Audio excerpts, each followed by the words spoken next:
September 19, 1945. 3 months after victory in Europe, a transport train rattled through the Indiana countryside, carrying its unusual cargo toward Camp Atterbury.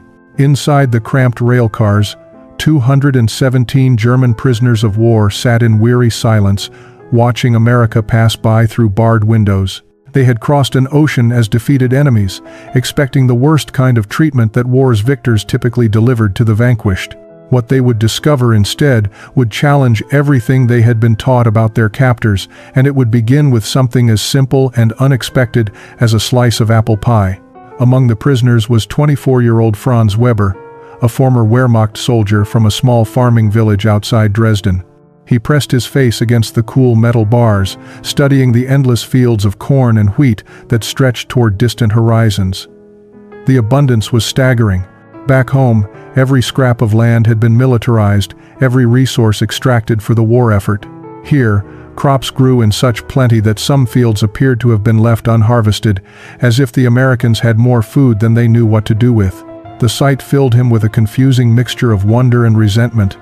Beside Franz sat Heinrich Müller, a 32-year-old baker's son from Munich, who had served as a supply sergeant. Heinrich's hands, once skilled at kneading dough and shaping loaves, now bore the calluses and scars of 4 years of war. He had not worked in his father's bakery since 1941, had not felt flour between his fingers or smelled bread rising in warm ovens. Those memories belonged to a different life, a different Germany that no longer existed except in increasingly fragile dreams. The train began to slow as it approached the camp entrance. Through the windows, the prisoners could see guard towers and barbed wire fencing, familiar sights that needed no translation. But something was different here.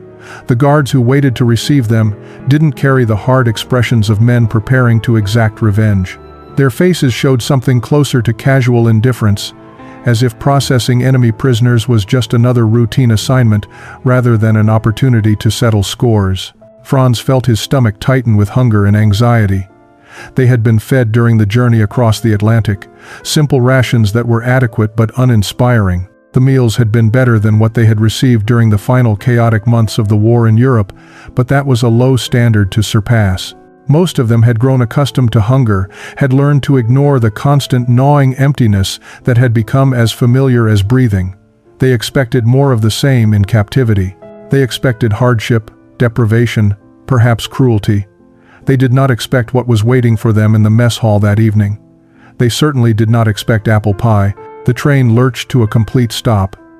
American soldiers began unlocking the railcar doors, their voices calling out instructions in English that most of the prisoners only partially understood. Franz stood slowly, his legs stiff from the long journey. He gathered his few possessions and prepared to enter yet another chapter of uncertainty. The processing took 3 hours.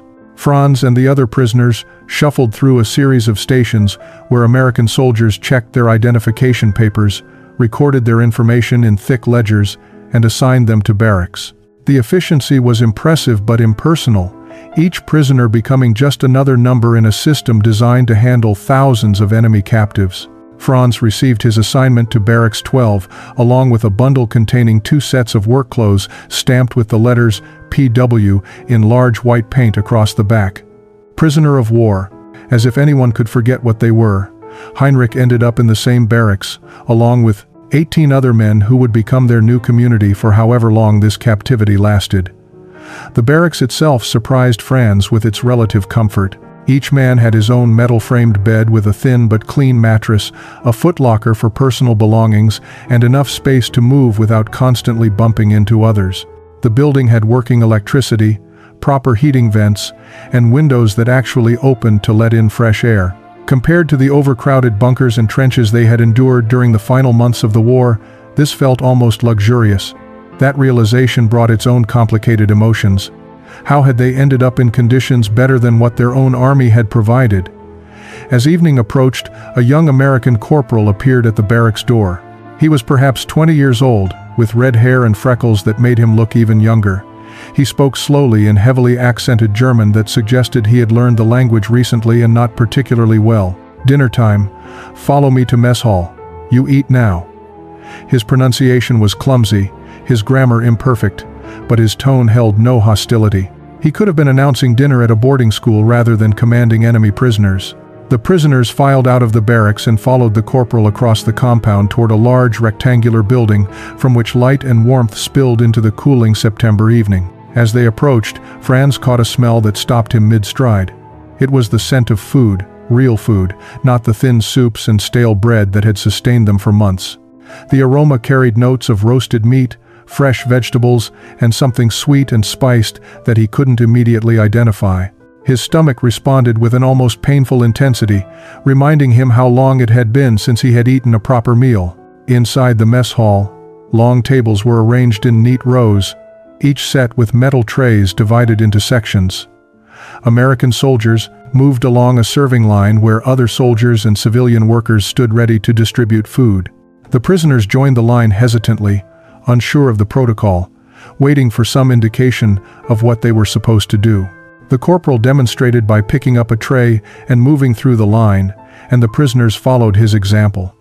Franz watched in disbelief as his tray was filled with portions that seemed impossibly generous. A thick slice of meatloaf, mashed potatoes with rich brown gravy, green beans cooked with butter, a roll that was still warm from the oven, and in the dessert section of his tray, a square slice of something golden brown with a latticed top crust. The server, an older woman with gray hair tied in a neat bun, smiled at him as she placed it on his tray. "Apple pie," she said simply, as if that explained everything. Franz carried his tray to one of the long tables, moving carefully as if the food might disappear if he moved too quickly. Heinrich sat beside him, staring at his own tray with an expression somewhere between confusion and disbelief. Around them, 217 German prisoners settled into their seats, the room filling with the sound of metal trays being set down and hushed German conversations as men tried to make sense of what they were seeing. For a long moment, no one ate. They simply looked at the food before them, trying to reconcile what their eyes showed them with what they had been taught to expect. This was not the starvation rations they had anticipated. This was not punishment. This looked like the kind of meal that families might share on Sunday afternoons, the kind of abundance that belonged to peacetime and celebration, not to defeated enemies being held in captivity. An American officer stood and addressed them in careful German. "You will eat 3 meals like this every day. You will work, but you will be treated according to the Geneva Convention. You are prisoners, but you are also human beings." His words hung in the air, formal and bureaucratic, yet somehow profound in their simplicity. You are also human beings. Franz had not heard anyone speak to German soldiers that way in years. The officer sat down, and permission to eat was implied. Franz picked up his fork, the metal feeling substantial and real in his hand. He started with the meatloaf, bringing a small piece to his mouth. The taste exploded across his tongue, rich and savory, seasoned with herbs he could not quite identify. It had been so long since he had tasted meat that was not stringy or spoiled. He chewed slowly, trying to make the moment last, trying to remember how to savor rather than simply survive. Heinrich had moved on to the mashed potatoes, and Franz watched his friend's eyes close briefly in something approaching reverence. The potatoes were creamy and smooth, the gravy adding depth and warmth. They ate in silence, too overwhelmed to speak, moving methodically through each section of their trays. The green beans were tender, the roll soft with a golden crust, each element of the meal prepared with care and attention that seemed impossible given the circumstances. But it was the dessert that waited at the end. That square of golden pastry with its latticed top that drew Franz's attention as he finished the main course. He had heard of American apple pie, had seen it referenced in captured propaganda materials that mocked American softness and decadence. The Reich had taught them that such indulgence was a weakness, a sign of a nation too comfortable to understand the hard realities of war. Yet here it sat on his tray, still warm, waiting. Franz picked up his fork again, hesitating for just a moment before cutting into the corner of the slice. The crust gave way easily, revealing layers of sliced apples. Franz lifted the fork to his mouth, the piece of apple pie still warm enough to release a faint steam in the cool air of the mess hall. The moment it touched his tongue, something inside him shifted. The crust was impossibly tender, flaking apart with a buttery richness that melted immediately. The apples were soft and sweet, seasoned with cinnamon and sugar, cooked until they had released their juices to create a filling that was neither too firm nor too liquid, but perfectly balanced between the two states. It was the softness that undid him. Not just the physical texture of the pie, but what that softness represented. For years, everything in Franz's life had been hard. Hard ground to sleep on, hard bread to chew, hard voices shouting orders, hard expressions on the faces of officers who saw soldiers as expendable resources. The war had been a relentless education in hardness, in enduring, in becoming as inflexible as the world around him demanded. And now, without warning, here was this impossible softness, this tenderness that seemed to have no place in the world he had come to know. Around him, Franz heard sounds he had not heard in years. Men were making small noises of pleasure and surprise as they tasted their own slices of pie. Some ate slowly, savoring every bite. Others consumed theirs quickly, as if afraid it might be taken away.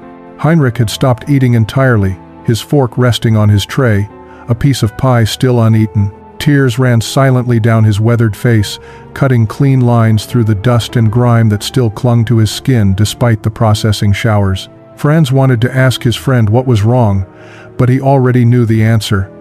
Nothing was wrong. That was the problem. They had prepared themselves for cruelty, for deprivation, for the just punishment that defeated enemies typically received from their conquerors. They had steeled themselves to endure whatever hardships would come, had built walls around their hearts to survive the expected brutality. But no one had prepared them for kindness. No one had warned them that their captors might feed them apple pie still warm from the oven, might treat them not as hated enemies, but as men who needed feeding. The sweetness of the pie mixed with something bitter in Franz's throat. He thought of his village outside Dresden, of the families who might be going hungry while he sat here eating better than he had eaten in years. He thought of his mother, who had always made a simple apple cake for special occasions, using carefully hoarded sugar and the best apples from their small orchard. Would she ever taste anything this sweet again? Would his village even still be standing, or had it been reduced to rubble like so many others? The pleasure of the pie became complicated by guilt, by confusion, by the uncomfortable realization that the Americans they had been taught to hate were feeding them with a generosity that felt almost like forgiveness. 3 days after their arrival, the prisoners received permission to write letters home. Each man was given 2 sheets of thin paper, an envelope, and access to a pencil that would be collected after the writing period ended. The letters would be read by censors before being sent, a standard practice that everyone understood and accepted. What Franz struggled with was not the censorship, but how to describe his experience in words that would sound believable to anyone reading them in war-ravaged Germany. He sat on his bunk with the blank paper resting on a book, the pencil feeling awkward in his hand after so many months of holding only weapons and tools. "Dear Mama," he began, then paused. How could he tell her that he was eating 3 full meals every day? How could he explain that their American captors treated them with a civility that bordered on respect? She would think he had lost his mind, or worse, that he had been corrupted by enemy propaganda designed to break the spirits of German soldiers. Heinrich sat across from him, equally stuck, having written only the greeting to his father. "If I tell him the truth," Heinrich said quietly, "he will not believe me. If I lie and say conditions are harsh, I dishonor what these Americans are doing for us. How do we write honestly about something that makes no sense?" Around the barracks, other men faced the same dilemma. Some chose to write vaguely about being treated fairly according to international law, avoiding specific details that might sound too good to be true. Others focused on describing the camp itself, the barracks and the work assignments, the neutral facts that carried no controversial implications. But Franz found himself compelled toward honesty, even knowing how strange his words would sound. "We are being fed very well," he finally wrote. "Better than we ate during the final year of the war. The Americans give us meat, vegetables, fresh bread, and even desserts. Yesterday they served something called apple pie, which is a pastry filled with cooked apples and spices. It was the softest, sweetest thing I have tasted since leaving home. The guards are not cruel. They treat us like men rather than animals. I do not understand it, Mama, but I wanted you to know that you need not worry about me starving or being beaten. Whatever else happens, I am safe here."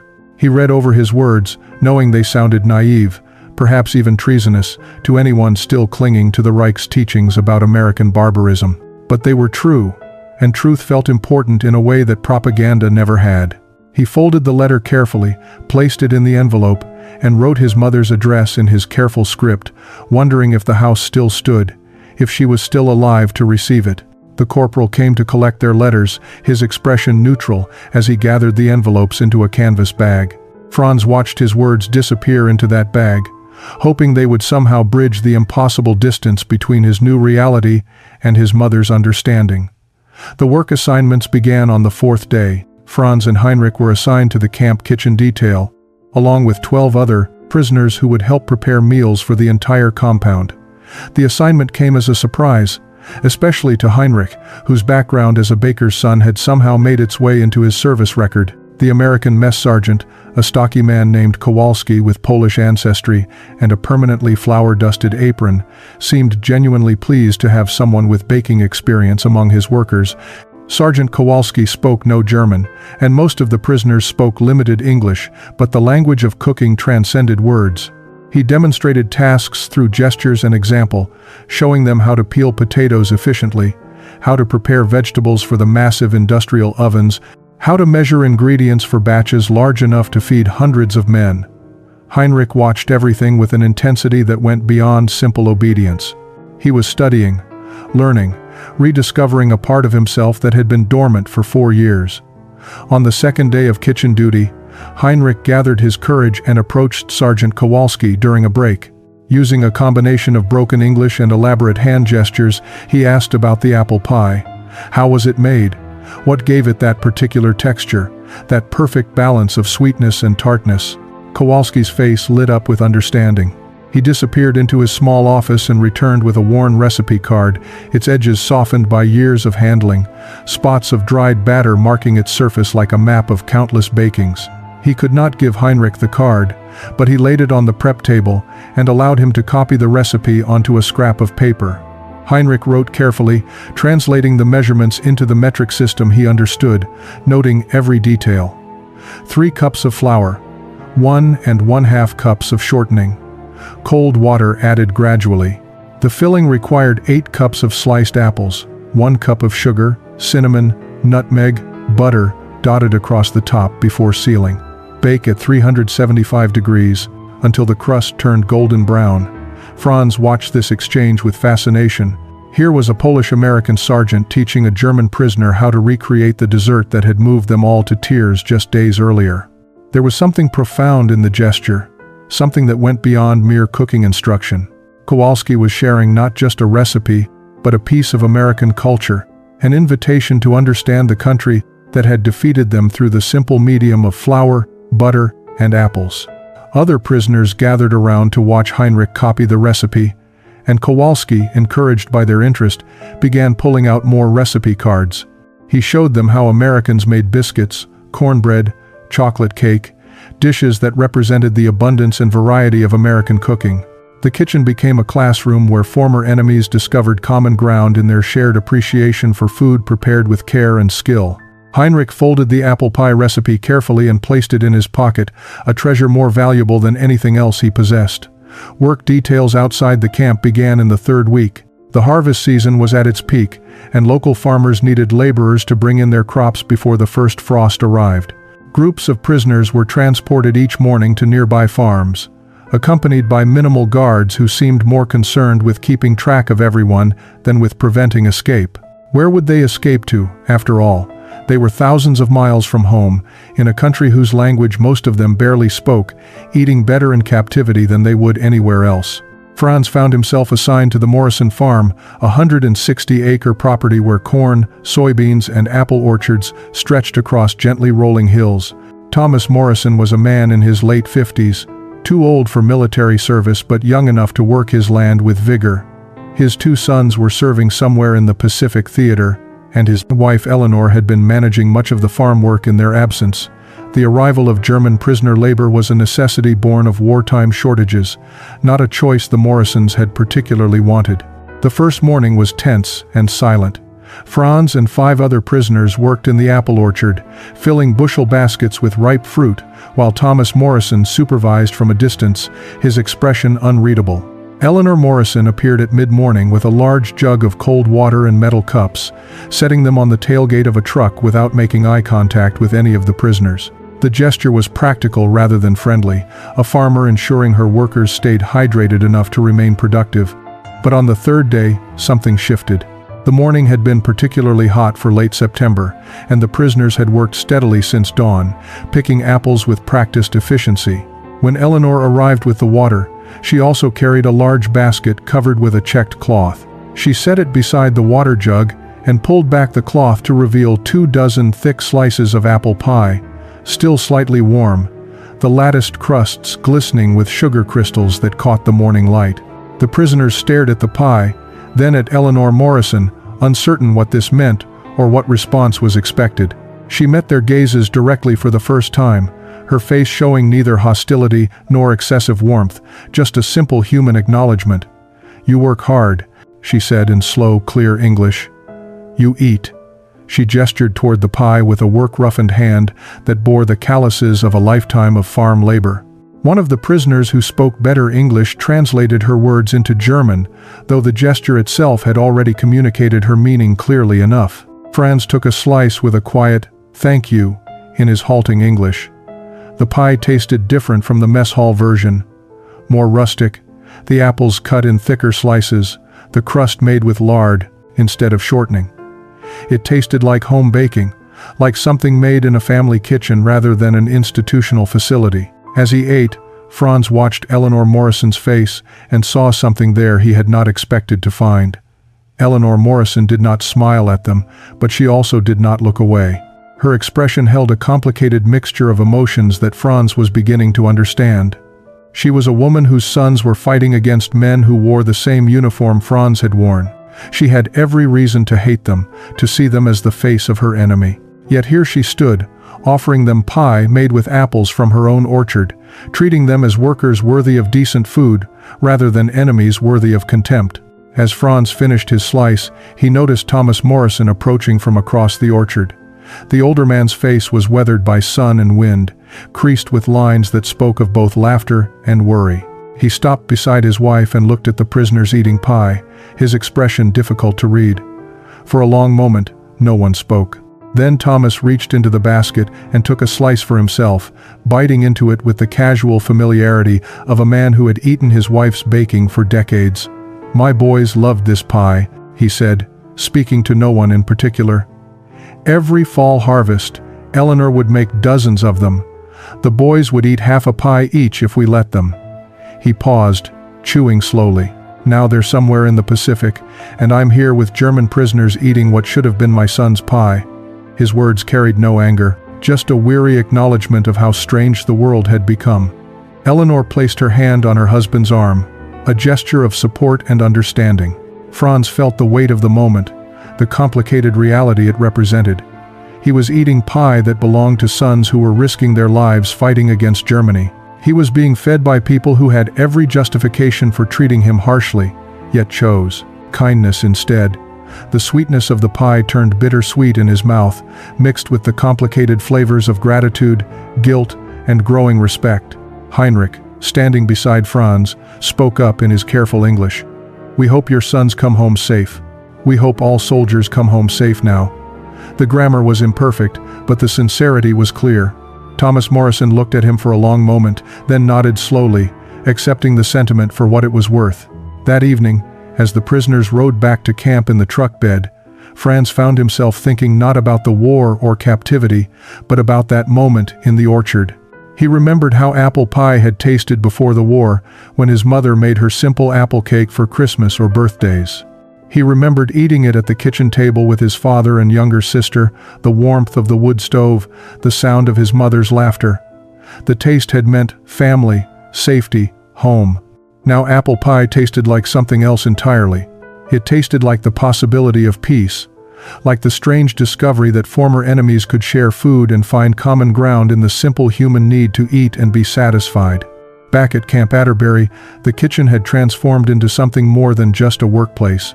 Heinrich had become Sergeant Kowalski's unofficial assistant, earning the trust of the American cook through consistent hard work and genuine skill. Kowalski had begun teaching him not just recipes, but techniques that went beyond what Heinrich had learned in his father's small Munich bakery. American baking was different, more generous with ingredients, more focused on creating tender, soft textures rather than the denser European styles Heinrich had grown up with. On a cool October morning, Kowalski made an unprecedented decision. He would allow Heinrich to bake an apple pie, supervised but largely on his own, using the recipe he had so carefully copied weeks earlier. The announcement rippled through the kitchen crew like electricity. Franz and the other prisoners assigned to kitchen duty gathered to watch as Heinrich assembled his ingredients, his hands moving with a confidence that had been absent since his capture. Heinrich measured the flour with precision, cut the shortening into small pieces, and worked it into the flour with his fingertips until the mixture resembled coarse crumbs. Franz watched his friend's face transform as he worked. The tension that had become permanent in Heinrich's shoulders began to ease. His movements became fluid, almost meditative, as muscle memory took over from conscious thought. This was who Heinrich had been before the war remade him into a soldier. This was the person he might become again if given the chance. The dough came together under his hands, and Heinrich divided it carefully, rolling out the bottom crust with a borrowed rolling pin. He fitted it into the pie pan with gentle precision, trimming the edges with a knife. Then came the filling. 8 cups of apples that Franz and 2 other prisoners had spent the previous hour peeling and slicing. Heinrich tossed them with sugar, cinnamon, and nutmeg, tasting a single piece to check the seasoning. He nodded to himself, satisfied, and poured the filling into the waiting crust. The top crust was rolled thin, and Heinrich cut strips to create the lattice pattern he had seen on every American apple pie since his arrival. His fingers wove the strips over and under with the practiced ease of someone who understood that baking was as much art as science. He crimped the edges, brushed the top with milk, and sprinkled it with coarse sugar. Sergeant Kowalski watched the entire process in silence, occasionally nodding approval but never intervening. When Heinrich finally slid the pie into the oven, the kitchen fell quiet, as if everyone present understood they were witnessing something significant. The smell that filled the kitchen 45 minutes later was transcendent. It was the smell of butter browning, of apples releasing their juices, of cinnamon and sugar caramelizing into something greater than the sum of their parts. It was the smell of home, of peace, of a world where men baked pies instead of waging war. When Heinrich pulled the pie from the oven, golden and perfect, Sergeant Kowalski placed a hand on his shoulder. Sergeant Kowalski looked at Heinrich's pie with an expression of genuine approval. "Good," he said simply, which in Kowalski's sparse vocabulary of praise meant exceptional. He cut the pie into 16 precise slices, the lattice crust crackling perfectly under the knife, steam rising from the tender apple filling beneath. Then he did something that surprised everyone in the kitchen. He served the first slice not to himself or to any of the American staff, but to Heinrich.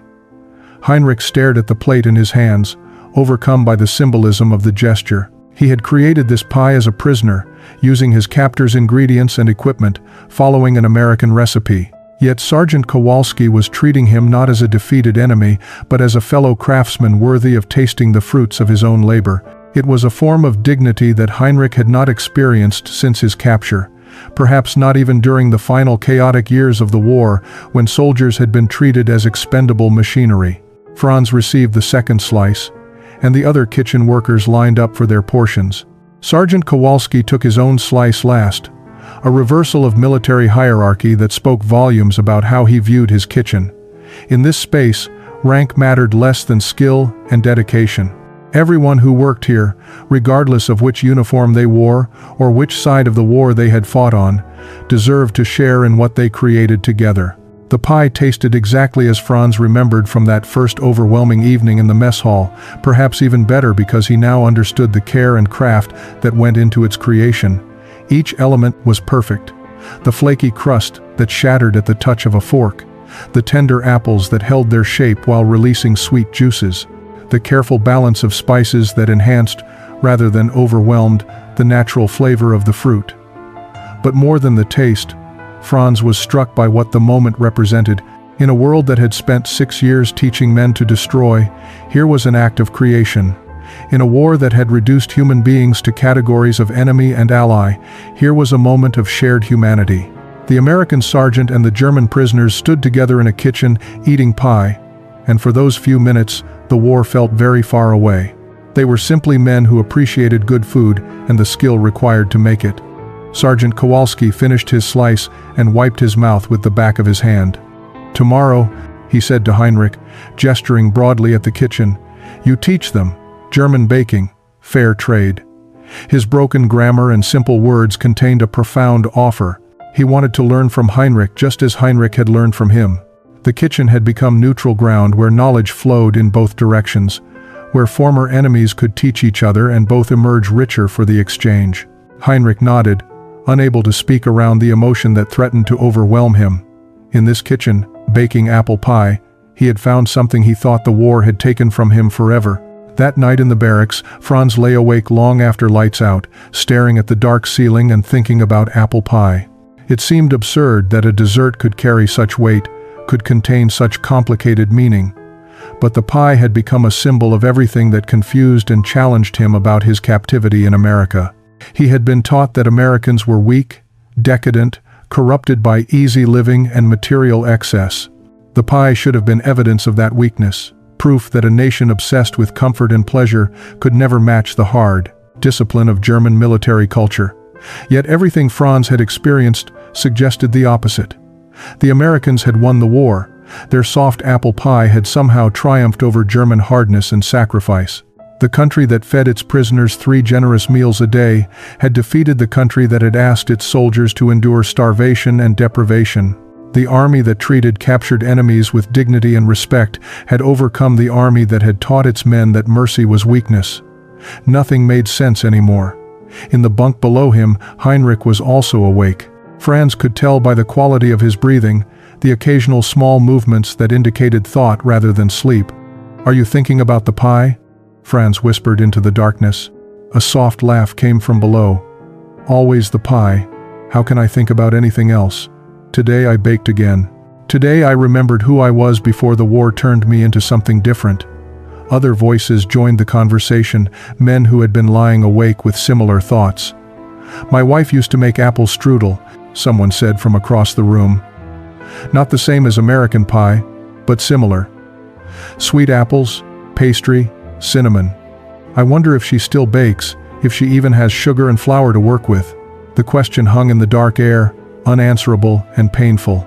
They were eating pie while their families might be going hungry. They were treated well while their country lay in ruins. "Do you think they are trying to make us forget?" another voice asked. "Feeding us like this? Treating us well? Is it strategy? A way to break our loyalty to Germany?" The question was met with long silence before Franz finally spoke. "I think they are simply being who they are. Americans believe in abundance, in generosity, in treating even enemies as human beings. It is not strategy, it is their nature." "Then what does that make us?" Heinrich asked quietly. "If they are generous by nature, and we were taught to see generosity as weakness, what does that say about what we believed?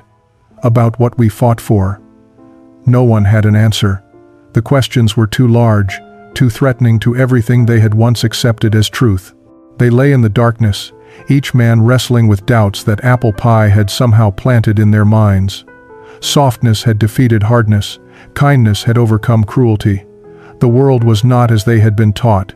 The letters from home began arriving in late October, each one passing through multiple layers of censorship before reaching the prisoners. Franz's letter from his mother came on a gray morning that matched his mood. He held the thin envelope in his hands for several minutes before opening it, afraid of what news it might contain. When he finally unfolded the single page, his mother's familiar handwriting blurred before his eyes. She was alive. The house still stood, though Dresden itself had been reduced to rubble by firebombing. She was surviving on rations that amounted to less than 1,000 calories a day, living in 2 rooms of their family home because the rest was too damaged to heat through the coming winter. His younger sister had married a returning soldier who had lost an arm on the Eastern Front. They were managing, his mother wrote, the way everyone in Germany was managing, by enduring one day at a time and hoping that tomorrow might be marginally less difficult than today. Franz read the letter 3 times, each reading making the comfortable barracks around him feel more oppressive. He thought about the breakfast he had eaten that morning: eggs, bacon, toast with butter and jam, coffee with real cream. He thought about the lunch that would be served in a few hours, the dinner that would follow, 3 full meals every day, while his mother survived on scraps. The contrast was unbearable, yet there was nothing he could do to change it. Heinrich received a letter from his father the same day. The bakery in Munich had been destroyed in an air raid. His father was living with relatives in the countryside, too old and broken to start over, writing about the past as if the present was too painful to acknowledge. He asks about my work, Heinrich told Franz, his voice hollow. He wants to know if I am baking. How can I tell him that yes, I am baking, but for the Americans who destroyed his life's work, that I am learning their techniques and teaching them ours, trading recipes like old friends while Munich burns? The guilt that had been lurking at the edges of their consciousness now consumed them entirely. Every bite of food felt like a betrayal. Every kindness from their captors seemed to mock the suffering of those they had left behind. Some prisoners began refusing seconds at meals, as if limiting their own food would somehow transfer sustenance across the ocean to their starving families. Others withdrew into angry silence, rejecting the friendships that had been forming with American guards and staff. Franz found himself unable to eat apple pie when it appeared on his tray that evening. The dessert that had once represented unexpected kindness now felt like an accusation. How could he enjoy this sweetness while his mother went hungry? How could he accept American generosity while Germany suffered? The pie sat untouched on his tray, growing cold, its latticed crust no longer a symbol of reconciliation, but a reminder of everything that divided his present comfort from his family's desperate struggle. Sergeant Kowalski noticed the change immediately. His kitchen crew worked with mechanical efficiency, but without the engagement that had characterized the previous weeks. Heinrich went through the motions of baking, but without the joy that had transformed his face when he worked with dough and flour. The easy conversations between American staff and German prisoners dried up, replaced by polite but distant exchanges that maintained function while abandoning connection. On the 3rd day of this cold silence, Kowalski called Heinrich into his small office. He gestured for the German prisoner to sit, then pulled out 2 cups and poured coffee from a battered percolator that lived permanently on his desk. He pushed 1 cup across to Heinrich and sat down heavily in his own chair. "You got letter from home," Kowalski said. It was not a question. Heinrich nodded, wrapping his hands around the warm cup but not drinking. Kowalski was quiet for a long moment, staring into his own coffee as if reading something in its dark surface. "My family came from Poland," he finally said, his English slow and deliberate so Heinrich could follow. 1923. They were starving. War, revolution, everything broken. My father brought us to America with nothing." He paused, searching for words to express something complicated. "In Poland, we had nothing. Here, we had everything. Made me feel guilty. Why should I eat when my cousins in Poland were hungry?" Heinrich looked up, meeting the sergeant's eyes for the first time in days. Kowalski continued, "My mother, she told me something. She said, 'Your hunger does not feed them. Your suffering does not ease theirs. You honor them by living well, by making something good from the chance you were given.'" He tapped the table between them for emphasis. "You understand? Not eating pie does not put food in your father's mouth. Being miserable here does not make your mother less sad." The words struck something deep in Heinrich's chest. "But how can I be happy when they suffer?" he asked, his voice breaking. "How can I learn and grow and eat well when everything they knew is destroyed?"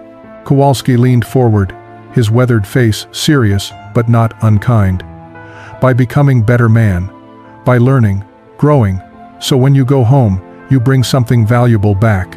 You bring skills, knowledge, hope. You show them that good things can grow even from terrible times." He stood up and walked to a shelf where he kept his recipe cards.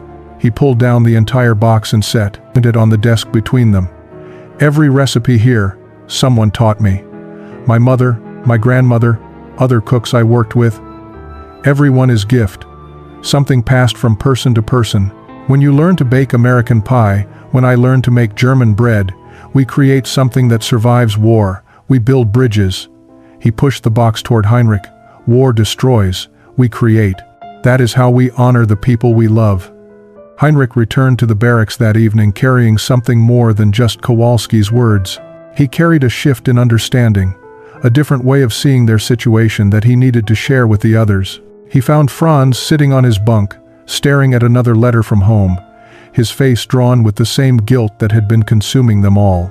Heinrich sat down beside his friend and spoke quietly but firmly. "We cannot change what is happening in Germany by being miserable here," he said. "Our suffering does not ease theirs. But what we learn, what we become during this time, that we can take home, that we can use to help rebuild." Franz looked at him skeptically, but Heinrich pressed on. Sergeant Kowalski's family came from Poland with nothing. They were starving, refugees from war.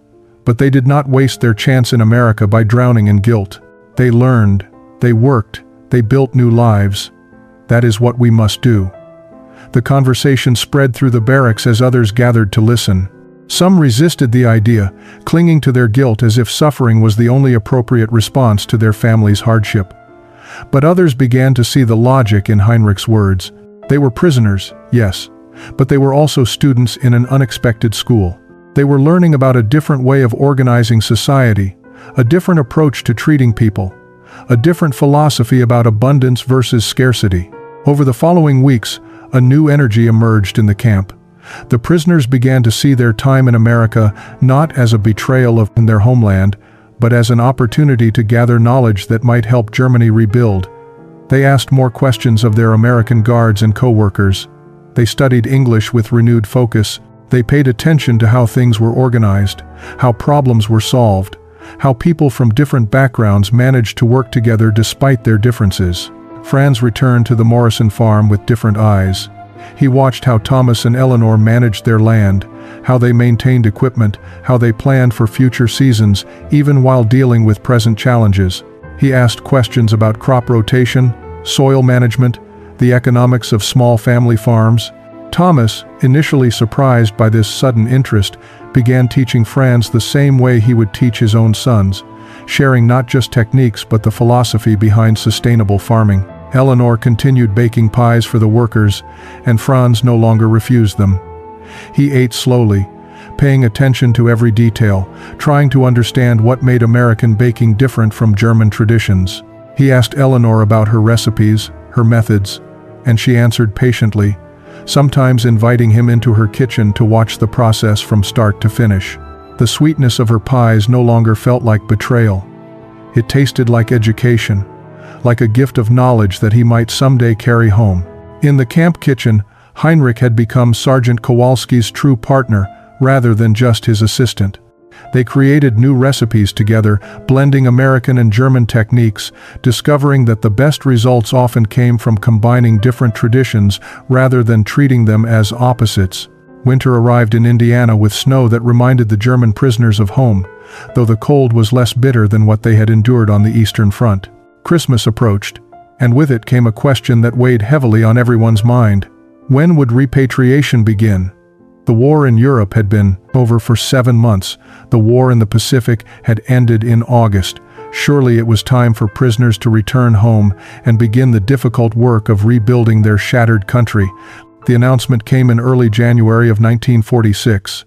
Repatriation would begin in February, processed in groups based on home regions and available transportation. Franz and Heinrich would likely be among the first groups to leave, as their regions in eastern Germany were now under Soviet occupation and required different processing procedures than Western zones. The news brought mixed emotions.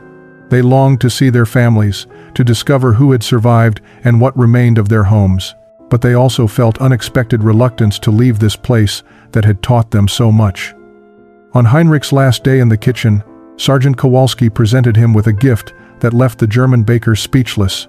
It was a small notebook, its pages filled with recipes written in Kowalski's careful handwriting. Every pie, every cake, every bread recipe they had worked on together over the past 4 months had been recorded in detail, with notes and tips added in the margins. On the inside cover, Kowalski had written in simple English, "For Heinrich, a good baker and a good man. May your ovens always be warm and your bread always rise. Your friend, Stanley Kowalski." Heinrich clutched the notebook to his chest, unable to speak. This was more than recipes. This was acknowledgement that their time together had mattered, that their friendship had been real despite the circumstances that had brought them together.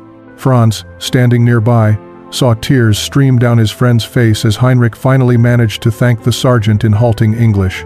Kowalski pulled him into a brief, fierce embrace that transcended language and nationality. Eleanor Morrison came to the camp on Franz's final day of work detail, bringing one last apple pie and something else wrapped in brown paper. When Franz opened it, he found a small bag of apple seeds from her orchard and a handwritten note with instructions for planting and care. "For when you go home," she said simply, "every orchard starts with a single seed. Maybe someday you'll grow apples like these in Germany, and you'll remember that enemies can become friends." Franz accepted the seeds with reverence, understanding the symbolism of the gift. These seeds represented hope, the possibility of growth after destruction, the promise that something sweet could emerge from bitter soil. He thanked Eleanor in his improving English, then added in German words he hoped she would understand through tone if not translation. "I will never forget your kindness. I will try to deserve it." The final week passed too quickly. The prisoners who had worked together, learned together, and transformed together prepared to scatter across a devastated continent. The morning of departure arrived cold and clear. Franz stood with Heinrich and 200 other prisoners in the camp yard, their few belongings packed in the same duffel bags they had carried when they arrived. But they were different men now than the defeated, uncertain soldiers who had stepped off that train 5 months earlier. They carried more than physical possessions in those bags. They carried recipes, knowledge, memories of kindness, and a new understanding of what their former enemies truly were. Sergeant Kowalski came to see them off, shaking hands with each man from his kitchen crew. The red-haired corporal who had first welcomed them was there too, no longer a stranger but a friend. Thomas and Eleanor Morrison had driven an hour to say goodbye to Franz, bringing one final gift, a jar of preserved apples from their orchard, sealed and labeled in Eleanor's neat handwriting. "In case you get hungry on the journey," she said, though they both knew the real meaning went deeper. As the trucks loaded up to take them to the train station, Franz looked back at Camp Atterbury one last time. This place had been his prison, yet it had also been his liberation. Here he had learned that the propaganda he had believed was built on lies. Here he had discovered that strength could wear a gentle face, that abundance could coexist with discipline, that former enemies could share apple pie and find common humanity in its sweetness. The journey home took 3 weeks, crossing the Atlantic on crowded ships, processing through camps in France, finally arriving in the Soviet zone of occupied Germany. What Franz and Heinrich found there was worse than they had imagined. Dresden was a moonscape of rubble. Heinrich's Munich was barely recognizable. The Germany they had left no longer existed, but they had brought something valuable back with them: hope, skills, and the knowledge that rebuilding was possible. Franz found his mother living in the cellar of their bombed house, thin and aged beyond her years but alive. He gave her the jar of preserved apples from Eleanor Morrison, and together they ate them slowly, savoring each piece while he told her about apple pie, about kindness from unexpected sources, about Americans who had treated him with dignity when they had every right to seek revenge. His mother wept, but her tears were not only for their losses. They were also for the possibility that the world might yet become something better. Heinrich eventually reopened his father's bakery in the ruins of Munich, using money earned from working for American occupation forces. The first thing he baked was apple pie, using Sergeant Kowalski's recipe from the precious notebook. The pie sold out within an hour, not because Germans had developed a taste for American desserts, but because word had spread about the baker who had learned his craft from a former enemy and came home preaching reconciliation through food. Years later, when historians asked Franz what had changed him during his captivity, he always gave the same answer. The Americans said, "Taste the Ron, apple pie." And we discovered it was soft in ways we had forgotten the world could be. That softness saved us.